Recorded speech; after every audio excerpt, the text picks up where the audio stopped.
Hi, it's my Aunt Effie, and I'm going to talk to you about another wonderful book that I read a little while ago.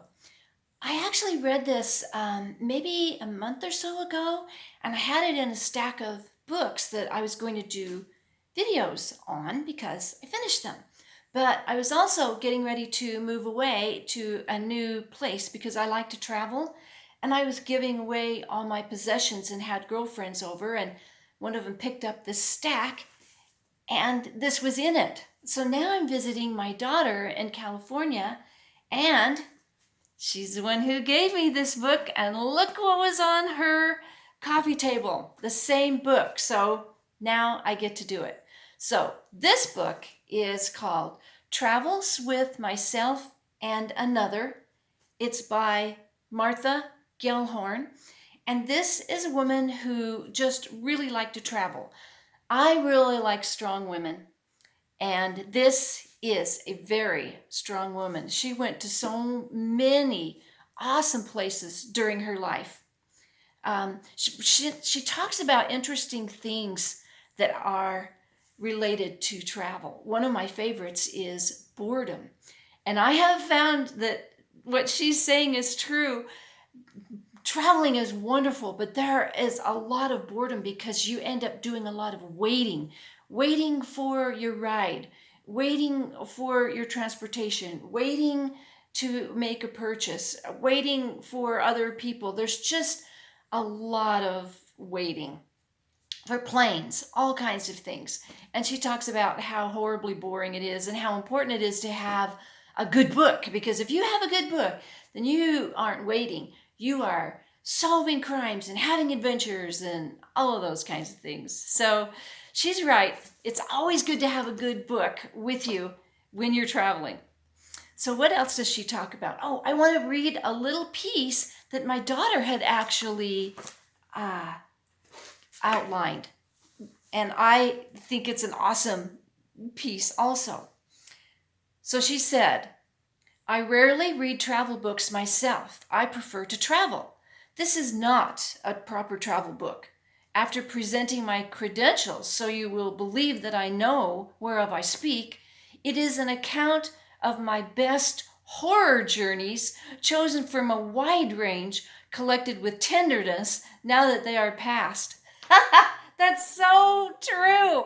In traveling, I have found that, the horrors are actually the most wonderful parts of the experience.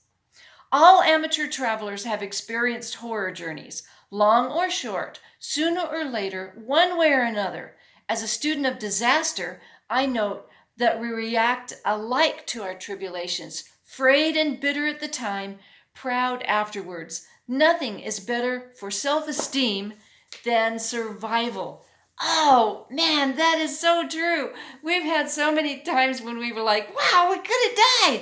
And they're the best. They're the best memories for us. Okay, one that I thought was really funny is she was talking about being somewhere where it was very, very hot. She may have been in China. And it was so hot, and they were waiting. They had to wait for days. It was so hot. She was with a male traveling companion, not a sweetheart, just somebody that she talked into going with her, which she said was the last time. After that, she preferred to travel alone. But he was a good guy, and they were both so hot that they took their clothes off and laid on this marble floor. And this is the 40s, if you can see the picture there. So they had to be really, really hot. And they just lay there on that marble floor trying not to melt and die from the heat.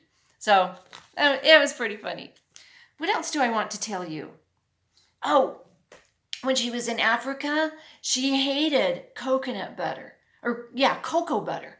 And the natives, especially the women, they use it on their skin because I don't know about now, but at the time, a woman's beauty had to do with her skin. And so all of the women used cocoa butter, and uh, Martha hated the smell, and she's so funny when she talks about it. So another funny thing she talked about was women traveling alone. There was one time where she was looking for a guide, but she didn't know she really wanted one or not because she didn't know she'd need one. And so some guy she met, I think in a bar, told her, "Oh no, I'm gonna get you a guide." He gets her this little guy, and it turns out the guy doesn't know where they're going. He's never been where they were going. He's only there because the guy didn't want her traveling without a male. Well, she had to save him several times. It's in the book. He never knew what to do. He would cry and be afraid, and he wouldn't even carry her bags for her. I mean, it's just hilarious the way she talks about it and the experiences that she had. So in the book, she talks about going to China, to the Caribbean, to Africa. And then there's one more piece I want to read for you because I think it's really funny. Let's see, page 232. And then I'll be done with this. Okay.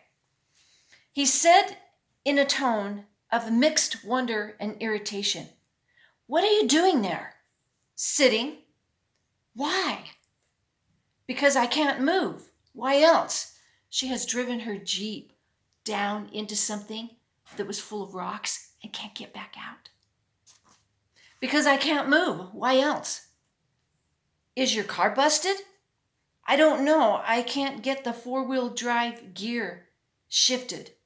"Well, I'll be damned," he said, and slithered down the bank into the water. I shuffled over to the passenger seat. He shifted the 4-wheel drive as easily as if flicking an ant. She had been at it forever trying to get that thing shifted. He put the Land Rover into reverse, which produced a horrendous grinding noise, but no motion. He muttered something in which the word "women"